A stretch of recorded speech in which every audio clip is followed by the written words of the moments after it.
Emergency services make their case for fighting crime and fighting fires as city councillors gather for day 2 of budget talks, looking over options for increasing taxes and cutting city services.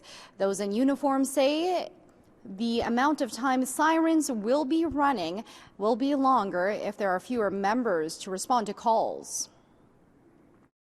All of these things have damage. The question is, what kind of damage can we live with? Property taxes will need to go up if Calgarians want police and firefighters to be saved from any budget cuts. Police say in the worst case they'll be about $8 million short at a time when some councillors are pushing to open a new downtown police station to deal with rising crime. We're in an uncertain budget phase where we're not sure what funding is going to look like going forward. So the idea then that we would be looking at a solution like this that we're not certain actually addresses the problem, it's just not on the radar. The force says 85 positions could be cut, which is equivalent to one district. And it's already facing pressure fighting the meth crisis as services like the outreach team lose provincial funding. That's been a great help for us, actually, having the dope teams doing that work. And so if they're not there, obviously that gets transferred onto us. A $5 a month per household increase in property taxes saves both police and fire services. The $2.50 a month option spares police, while no hike leaves both with funding cuts. Chief, are you asking to be excluded from the cut?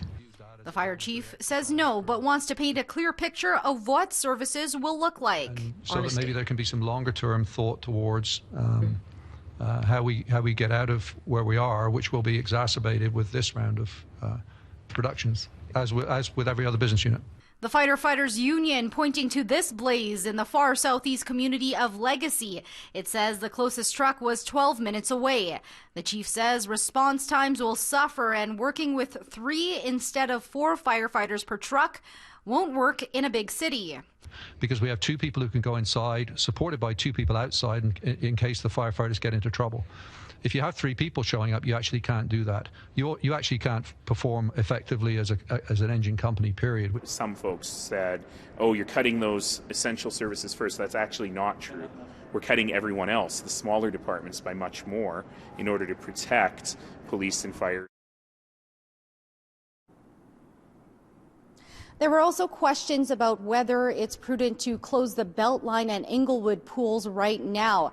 The city had planned to shut down those services in the New Year's for savings and because of low usership, but it would still be paying bills on those empty facilities.